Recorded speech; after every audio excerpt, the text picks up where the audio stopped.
kutenda touya kuchishangu cheru ora pawa makaneta shakana kakuwayo mukuna mata tinokomborerwa ora pawa makaneta shakana kakuwayo nguwa yekunamata tenzi oswedera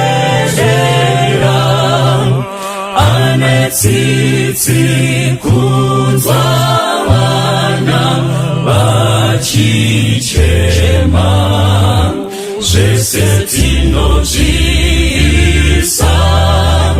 pamakumbo ake ora pawa makaneta zvakanaka kuwayo mukunamata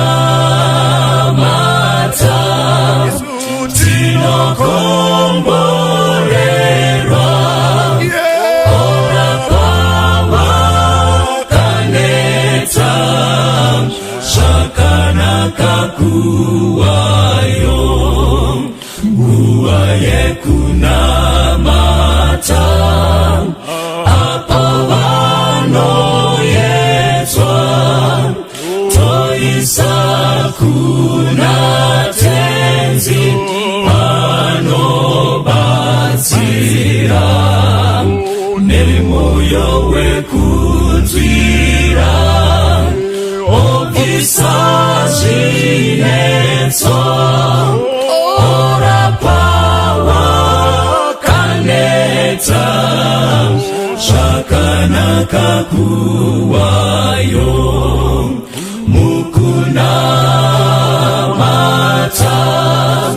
tinokomborerwa ora pawa kaneta zvakanaka kuwayo panguva yenamato tinomusimbira zvikomborero zvese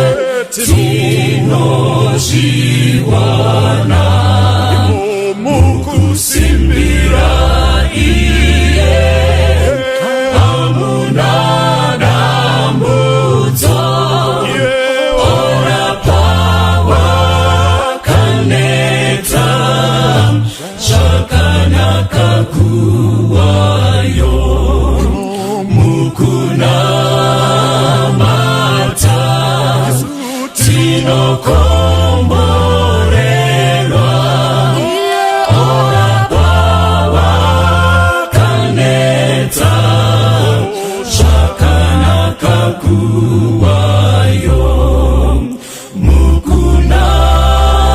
mukunamata tinokomborerwa ora pawa kaneta zvakanaka kuwayo.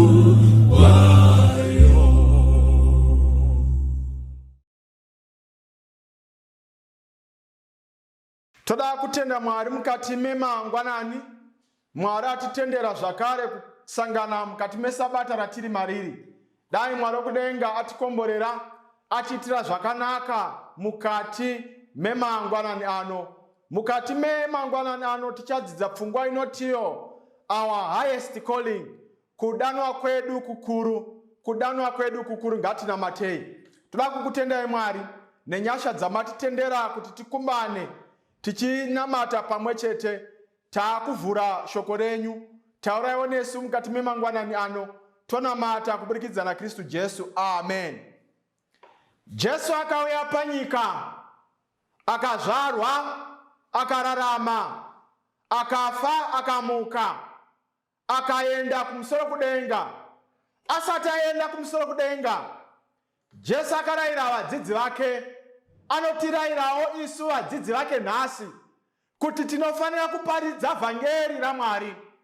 Hazvinganaki semuKristu kuti ndinongopfugama nemabvi ndonamata ndisingaparidzi vhangeri. Hazvina kunaka semuKristu kuti ndinongopa maprayer request pamberi pedenga, ndoregawo kuwitnessa, ndoregawo kuparidza, ndoregawo kuzivisa vamwe nezvaKristu Jesu anoponesa. Ndosaka shoko raMwari richitaura kuna Mateo 1:21, iye achazvara mwanakomana agomutumidza zita ronzi Jesu, nekuti achaponesa vanhu vake kubva muzvivi zvavo.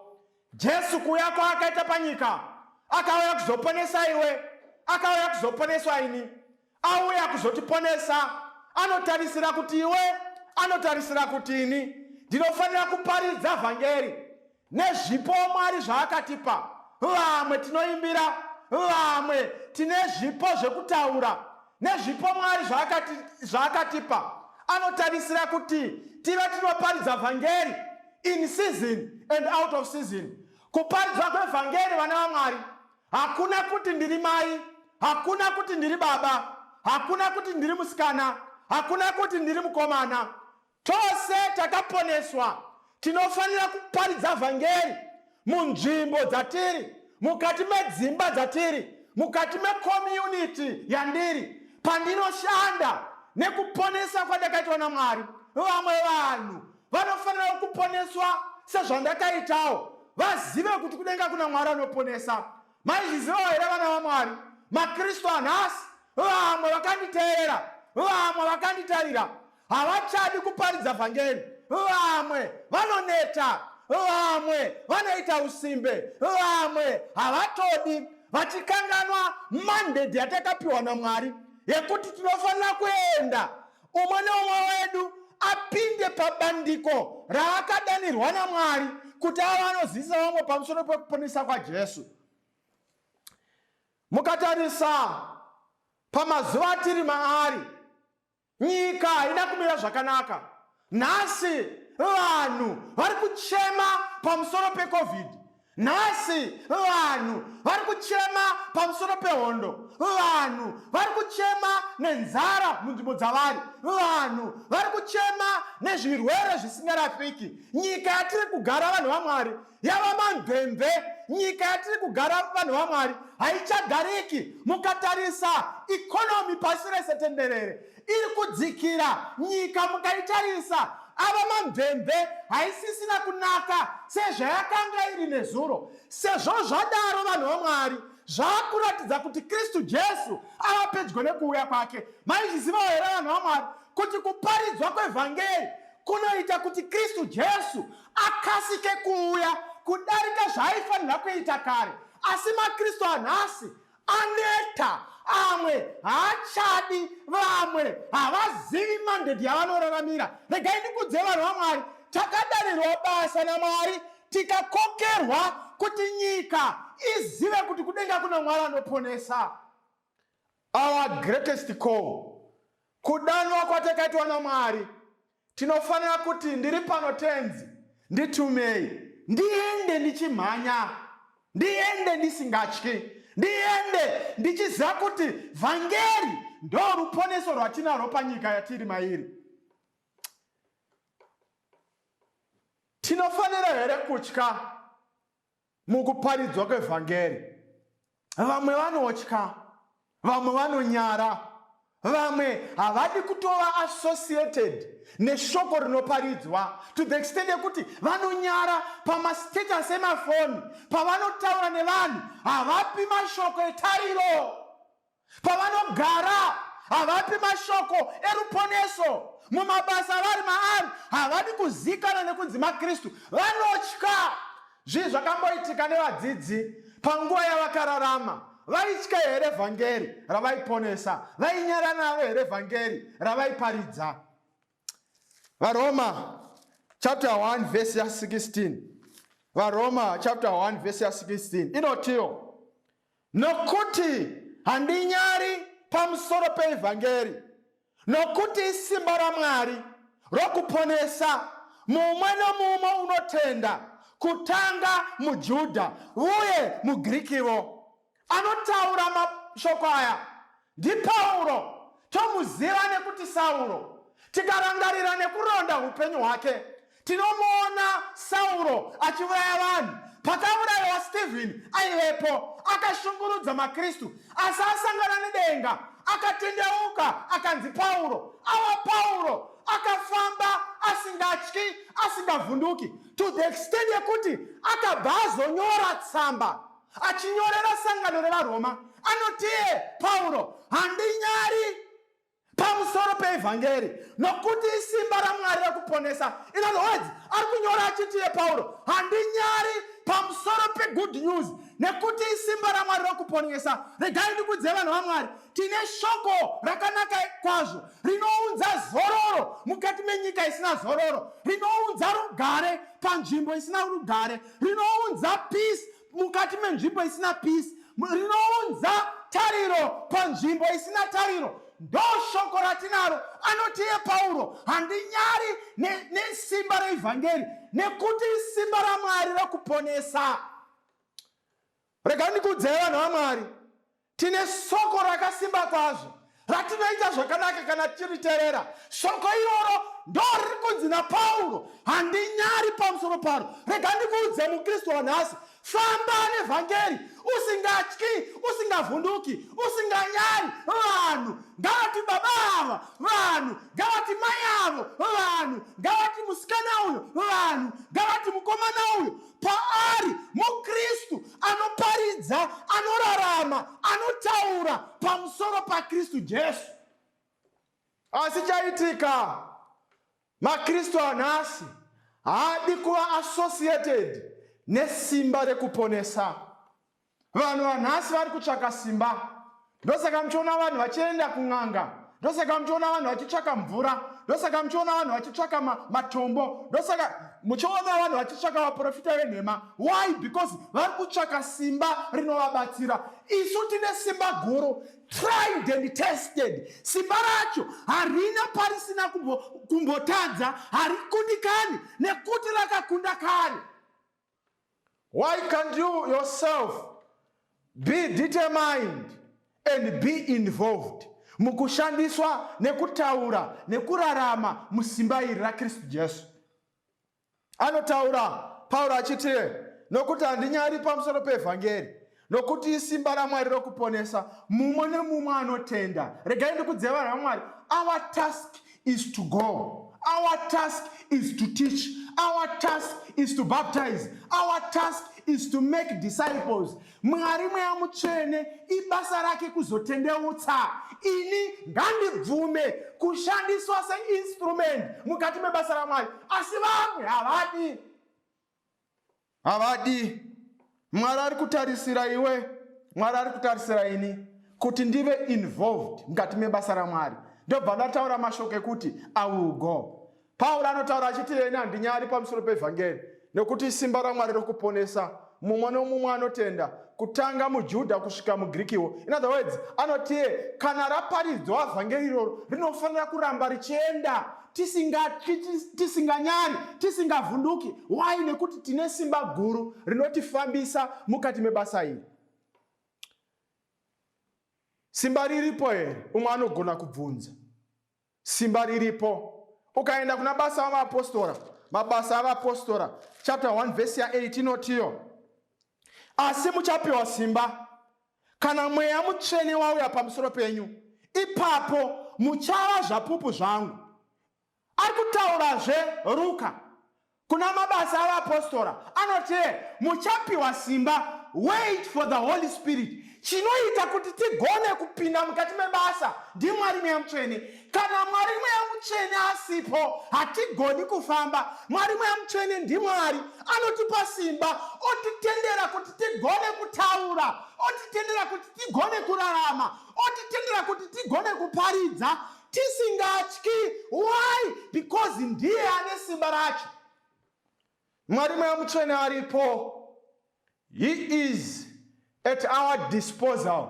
Ari kutsvaka kuti iwe, ari kutsvaka kuti ini ndimukumbire agare ararame mandiri. In other words, ari kuti Ruka, kana Mwari Mutsvene auya kwamuri, muchava zvapupu, muchava mawitnesses, muchaparidza pamusoro paJesu, hamutauri nezvenyu.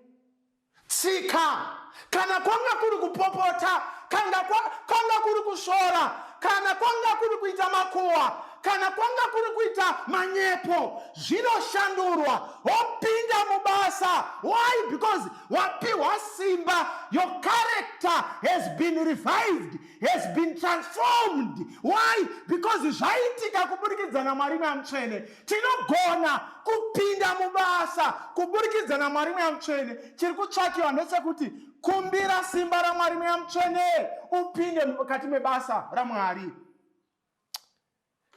Sei tichifanira kuenda? Ndomwe muna zvaanobvunza. Sei tichifanira kuenda?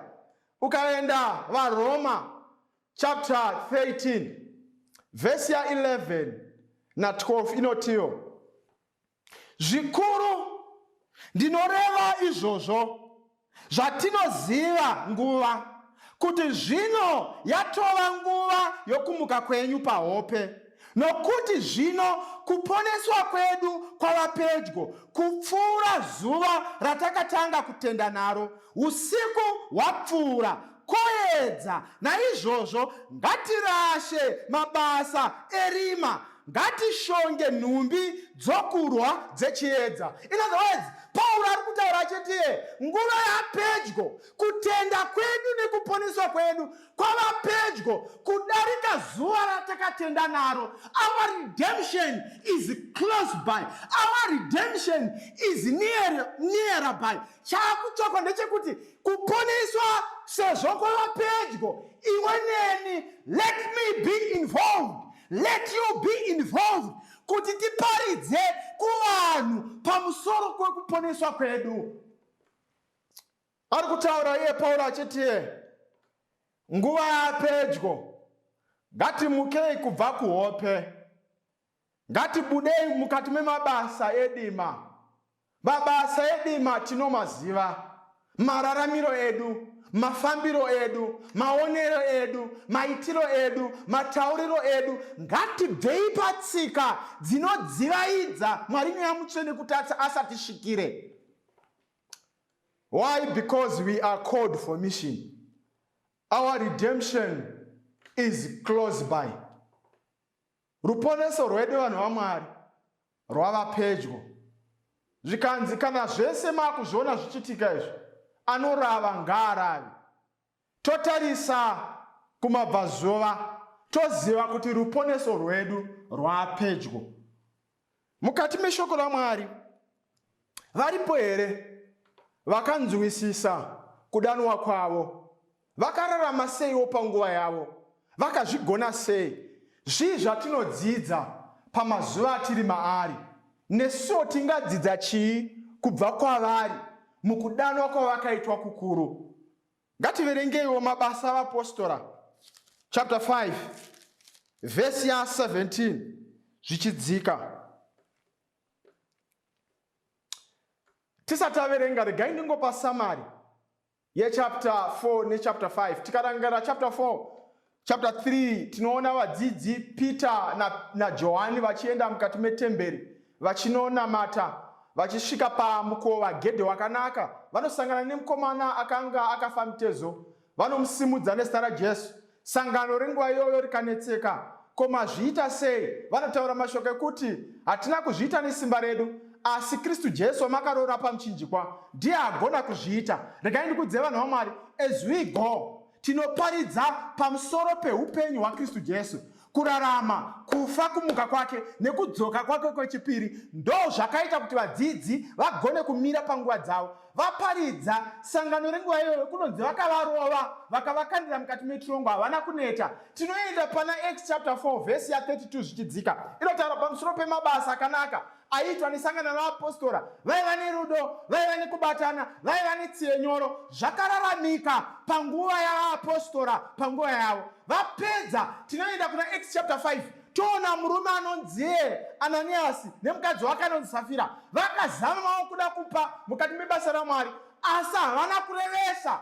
They were not yet fully committed to the mission of God. Maizviziva here vanhu vaMwari, tine vanhu vanotaura nekushaura pamusoro paJesu asi vasingazivi Jesu wavanonamata. Regai ndikuudzei vanhu vaMwari, our God intends us to have 100% commitment in his mission. Mwari anotarisira iwe, anotarisira ini kuti ndive 100% fully committed mukati memission yake. Tinovaona Ananias naSafira vanosvika pakufa. Why? Nekuti vakanyepera Mwari Mweya Mutsvene. Patinonyepera Mwari Mweya Mutsvene, it is being recorded with the terrible exactness kudenga kuti mai ava, baba ava, mukomana uyo anyepa pamberi pedenga paari ari kunyepa.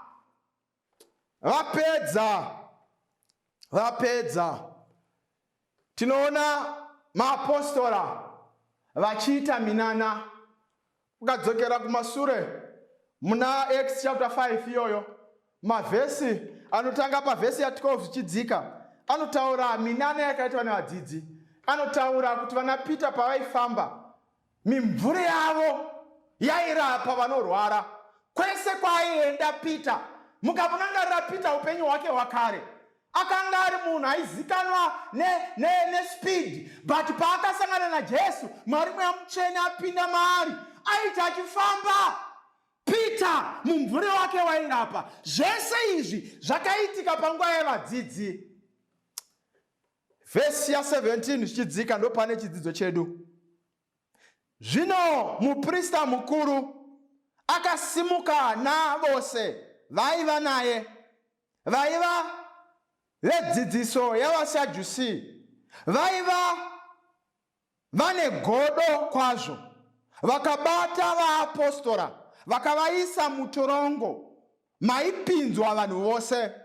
Asi mutumwa waShe wakazarura mikova yetorongo usiku akavabuditsa akati. Bhaibheri shoko raMwari riri very clear.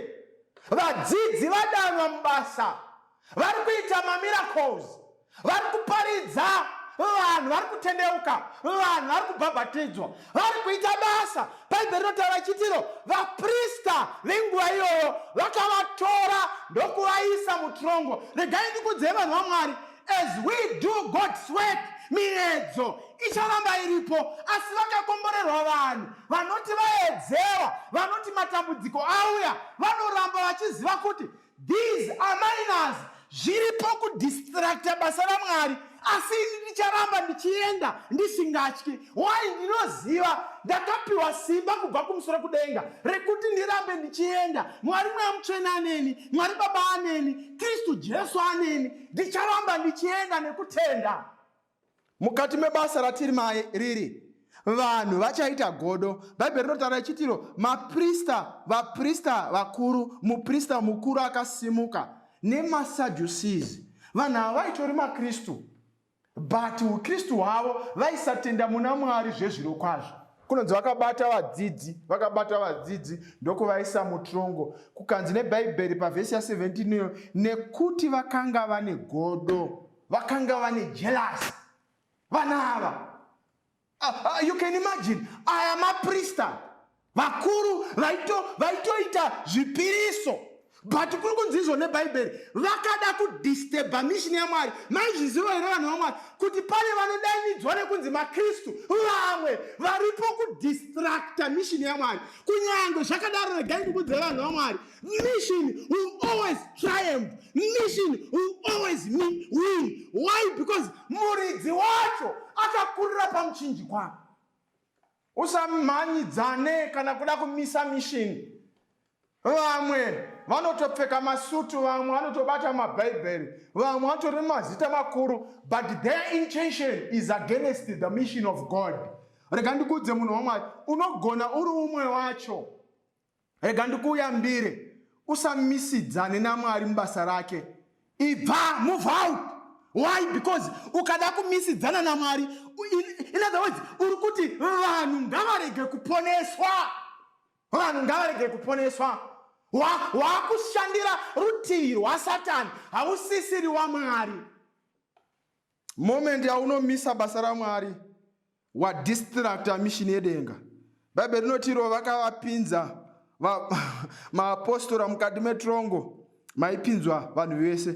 Vhesi ya19 inobva yatiyo asi yamabasa avapostori chapter 5 vhesi ya19, asi mutumwa washe wakazarura mikova yetrongo usiku akabuditsa akati. Vhesi ya20, endai mumire mutemberi muchitaura kuvanhu mashoko ose eupenyu uhu. In other words, vadzidzi vaiswa mutorongo varohwa nekuda kwevanhu vari kudistracta mission. Vadaro bhaibheri rinotiro ngirozi yaMwari, Mwari mbune, ndiye akaonekwa achiburuka ndokuuya kuzobvisa vadzidzi vakanga vaiswa mutorongo. Akaita emiracle. Rega ndikudze munhu waMwari, there is always a way yekuti mission yaMwari ifambe. Vanhu vakavhara, vanhu vakamisa mission. God has 1,000 ways in which his mission can be accomplished, with or without me.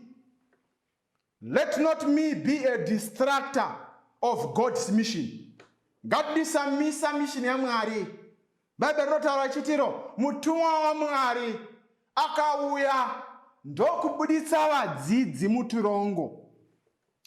In his mission, God has a way to provide his own people during crisis. Mumishini yatiri mairi, vanhu vaMwari vapinda mucrisis, Mwari ane nzira yekuvarwira. Iwe usadistracte mission yaMwari. Munguva yeCovid yatiri mairi, this is the opportunity in time of crisis to preach the word.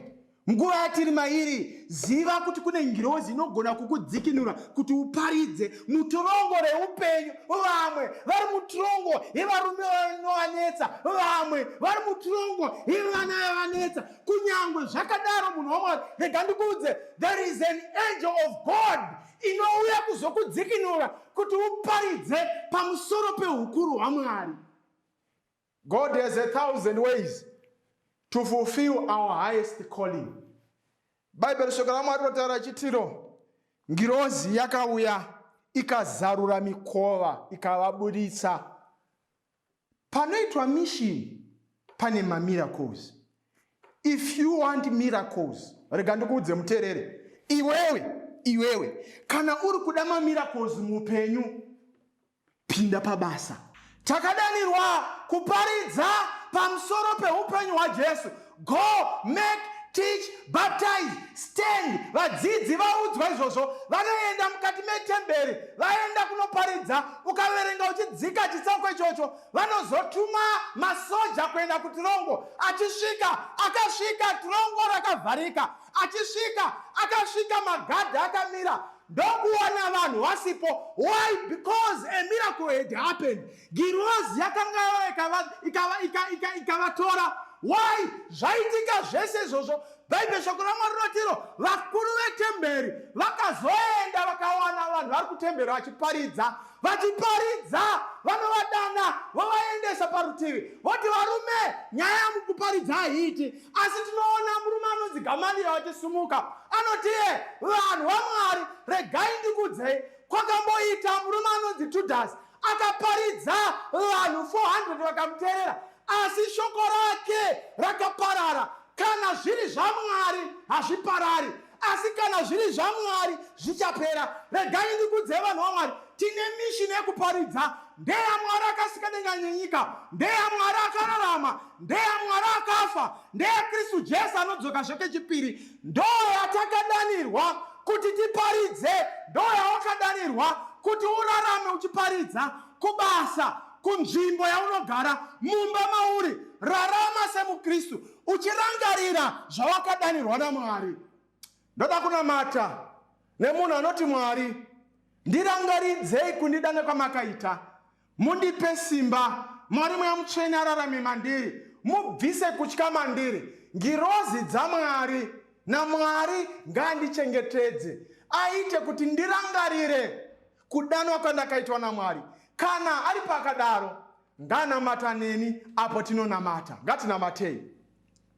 Mwari Baba vari kumusoro kudenga, toda kukutendai nekutirangaridza kuti dana kwamakaita vamwe tiri kutya, vamwe simba rapera, vamwe tine zvakawanda zvatiri kusangana nazvo, nhunha dzeupenyu, vamwe tiri kurwarirwa, vamwe vana vanetsa, vamwe ikonomikali mukati meupenyu hwedu zvinhu hazvisi kufamba zvakanaka, vamwe mabhizinesi edu Mwari haasi kuendeka, vamwe zvakawanda nhunha dzeupenyu dzatinadzo. Asi imi Mwari munoti uyai imi mose makaneta makaremerwa ndichakuzorodzai. Nenhunha nemacrisis atiri maari, Mwari tirangaridze kuti dana kwamakaita. Tinoexpecta mamiracles mukati mebasa renyu, tinoexpecta mamiracles mukati meupenyu hwedu. Chitipaiwo simba raMwari Mweya Mutsvene ramakapa vadzidzi. Chitipaiwo courage yamakapa vadzidzi. Chitipaiwo kunzwisisa mukati mendangariro, tisave distracted nezvinhu zviri panyika yanhasi. Tizive kuti takadanirwa basa, ruponeso rwapedyo Mwari, kudarika zvaraive nguva yekutenda kwatakatanga kuita. Chitibatsireiwo nemazita edu Kristu Jesu. Mutiitire zvakanaka mukati menguva yeCovid yatiri mairi. Tipeiwo simba rekufamba nevhangeri. Rambaiwo muchitipa utano hwekuti tive tinoparidza.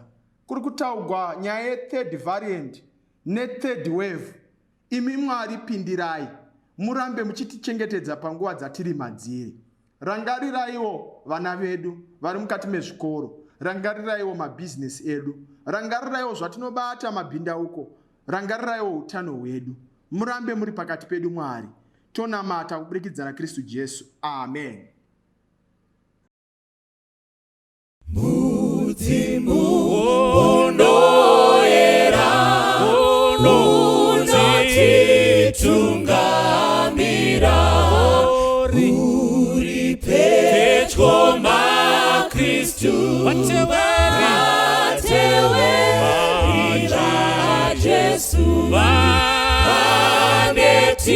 vanofara, Mzimu unodaidza